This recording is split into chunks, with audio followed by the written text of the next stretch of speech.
Hi everyone. Today I want to talk about the power of words and blasphemy. So first of all, when we talk about the power of words, words are something that are ultimately powerful, more powerful than we give them credit for. Speech. After all, the whole of existence came from the Word of God, which everything was created through the Word, through Christ, the original sound, the vibration of eternity that was made flesh, which you also are, a word of God made flesh. Psalm 3:9 says, "For he spoke and it came to be. He commanded and it stood firm." Speaking of God, speaking creation into existence. Our tongue is a tool, it's a weapon used to influence our reality. We hold the same creative potential as our Creator who spoke the world into existence. But knowing how to wield that weapon is an even greater weapon, especially if we desire to step into a more fulfilling life, a more desirable reality. As we step into sonship, there is a growth that's happening as we take responsibility for our words, for our voice. We grow in responsibility, in the ability to shift things with our words. Some of the most powerful and influential people on this earth are the people who have learned to harness and master the power of speech. Think about great speeches like from leaders of nation, with speeches that have moved countries. It's not what your nation can do for you, but what you can do for your nation, by John F. Kennedy, or I Have a Dream, Martin Luther King. Great leaders that have moved whole nations, captivated the attention of millions of people. To the rappers with the ability to string words together, words and verses in rhyme, like a beautiful tapestry. To the comedian who can captivate the attention of and juggle with the emotions, to the joy, the laughter of whole crowds through simple storytelling. Men with the ability to influence, orchestrate, and conduct the souls of people, armies, or simply their teammates. Think about football. There was a time I used to love going on YouTube watching speeches of football teams in situation where they were losing at the halftime. There's a certain player, captain, or a leader in the team that steps up and he starts to embolden the heart of the other player by what he speaks, what he's saying. They become this kind of beacon of light for some, this safety rope for others, just on the verge of falling to the pit of despair. A light that just chases out this gnawing sense of fear and kind of gives them hope for the better, hope for a reality that they might not see presently, but that they can bring into being. You can even think of your favorite movie speech that you listen to, something that you listen to that ends up stirring you up. You see, there's this ability to inspire people, to raise the moral, even entire armies that have fallen in despair of their circumstances, no hope in sight. Until there's this word that comes that can stir humans into action, transmute this fear that they are under into excitement, turning obstacles into opportunities, banishing despair and revealing the possibility of a road beyond the weight of their present circumstance. Like I said again, I Have a Dream by Martin Luther King. Words that created a wave, a movement that inspired the people to have their why. A shift in consciousness that brought forth change in actions that transformed the very way we could perceive life, different from their natural state. When he was speaking about people being judged by the content of their characters and not the color of their skin, he was speaking of reality that at this point was starting to emerge in the consciousness. Words are powerful like that, just to be sown into our heart, just like the parable of the sower. We sow words into our heart that we hope become a manifestation of a reality, a harvest that we want to see in the future. But they need to be sown in the present, amidst the chaos. But words can also ruin an entire reputation in a split second. You see, words are powerful in their abilities to heal, to restore, but also just as quick to destroy. Gracious words are a honeycomb, sweet to the soul and healing to the bones. Proverbs 16:24. Likewise, the tongue is a small part of the body, but it makes great boasts. Consider what a great forest is set on fire by a small spark. The tongue also is a fire, a world of evil among the parts of the body. It corrupts the whole being, sets the whole course of one's life on fire, and is itself set on fire by hail. James 3, verse 5-6. You see, I think of the recent events, the whole Kendrick versus Drake fight, where a few, you see, rappers with the ability to weave words, stories, have the ability to ruin an entire person's image or shift the world's perception of somebody so quickly. How recent media titans seems to be kind of being uncovered. Old allegations and a matter of speaking that was deceitful, that they were deceiving their audience about their true character, that are coming out in a certain way. For a lot of people, some people say we're living in a decade of the uncovering, and how there's an ability to be true to your character in your speech and who you really are, ended up being this crooked foundation that, once removed, the whole empire came falling down. When we think about the power of words, even in their simplicity, think about somebody whose gaze you meet on the street and they seem to shine and they tell you hello, how are you doing, or good morning, and this seems to completely shift your attitude, and this event kind of causes you to feel more happy during the day. There's even a sentence, sticks and stones may break my bones, but words will never hurt me. That's something we say.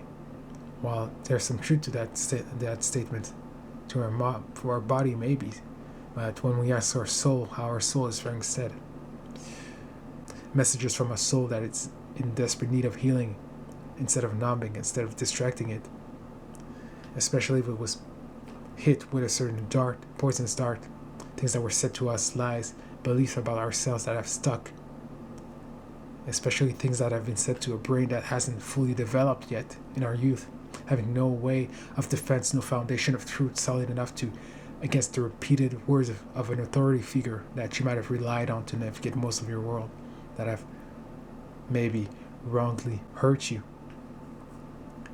I think of that Hollywood street where you see people's hands and feet saying they were there. Maybe in your life you have example of people's imprints of words that they said that are still imprinted in your heart, that have kind of been frozen in the mold of who you perceive yourself to be, your self-perception. They've created this image of the person that you believe to be, which is completely deformed from the image of God, what you should be modeled after. And in the end, there's this constant fight with trying to find your bearing, your identity within the different streams of unaware, unconscious voices and conscious voices. And you're trying to model yourself. You kind of fall into this place where you're not even able to tell who it is that you are. Or sometimes you form this, through those words, you form these unhealthy attachment to lies that seems to still be barely sustained by you because it's the only thing that gives you a foundation for who you are. Held on by fear of you losing your bearings or falling to this void of confusion. It's better to be in some familiar pain than the pain that we don't know, until stepping into that uncomfort and telling ourselves, no, maybe I'm not what my teacher told me I am. So the people who might be struggling with image problem of perception of themselves, just taking the time to pause and to ask the Father until he answers, what do you say about me? Because we don't always see the full picture of ourselves, but he does. So it's better to ask the manufacturer. So without getting sidetracked, I want to talk about blasphemy now, when it talks about how God perceives us, the image of God. So what is blasphemy? Blasphemy is to speak in an insulting manner with lack of respect or honor towards divinity, towards God, and sacred things. It's again this profane speaking of God or for sacred things that comes from the Greek blasphemia. And blasphemia is speaking ill, impious speech, slander, and it comes from blasphemen, which is to speak evil of. And there are two parts to that word, basically. The first element is, some say it might come from blaptikos, which means hurtful, or blacks, which is slack, slow, stupid. And the second element of the word, which is pheme, which means utterance, a report, or a reputation. So when you put the two together, you see a slander of one's reputation, a slander of what? A speech that is hurtful to another. Something spoken that is used as a weapon to slander, to hurt, to downgrade. Blasphemy is directed not only toward God, but also towards sacred things, which include humanity, who are these sacred imagers of God. They are God's physical manifestations, which is what an idol is, basically. Humanity made as the image of God, as the physical representation of God, to be perfect reflections of Him in the world. That's why humanity is originally and intrinsically divine. Blasphemy is a form of speech that injures that reputation, that slanders, and kind of removes a person from their divine origins. It takes away from an individual's highest inherent value and lowers it to the ground, taking something from high, bring it to the low. Meaning, yes, humanity is fundamentally divine, it's fundamentally holy, it's not sinful. Humanity is not born sinners, it's not broken, it's not dirty, it's not fundamentally bad. Because saying that about humanity would be a wrong perception. It would be blasphemy in and of itself to think that humanity is fundamentally evil, that it's original, sinful. Some doctrine that can be present often in Christendom, but which fundamentally twists actually the message of the gospel and what Yeshua came to reveal when he says, ye are gods, sons of the Most High. So, it's important to remember people's divine origin. That God already put the whole of the world's dirty laundry and nailed it to the cross with Christ. So it's not our place to take these dirty clothes and nail it back into the individual, but to call them into their highest and truest nature. So remember, this helps when we attempt to ease our way into slandering someone, and when we attempt to react or tear someone down with the sword of our tongue. To remember when we address somebody, because I believe it's important to address somebody for things that they might have done, but it's in the way do we take all those dirty things, nail them away from the cross and put them on that person and start identifying that person as what they did instead of who they fundamentally are. So while recognizing the facts, discerning and calling out someone for their wrongdoings, that's not blasphemy, but it becomes blasphemy when the words coming out of our mouths, they reflect how we've rendered somebody captive from their actions. You are what you do, and not their very being. And we take the easy way out of condemning them, even though God condemns no one, instead of calling them above, better than what they're doing right now, then the hurt, painful stuff they might be doing. It's calling into being, into existence, that which is unseen. This divine origin of them that they're not even aware of, which is why they keep acting the way they do. So blasphemy will be refusing to remove the veil of what that person did, or to refuse to perceive them beyond their actions. And this leads to a form of dehumanization, where we make somebody all the evils of the world. When we think somebody's really evil, we have so much more ease to slander them, to insult them, to them, oh, you're bad, look at you, and we point that finger instead of, look at what you did, this isn't you, you're better than that. So yeah, dehumanization is a technique we use to insult, or even to go to the point of being able to hurt or think of doing a lot of wrong to another person. Oh, look, he's ripped that person, he's an animal, he deserves to be this, that. When they're a monster, it's always easier to want to hurt or kill or other monsters, right? They don't deserve to be taught as respectable human made in the image of God, right? So we give ourselves this green card to recognize them as less than God pictured.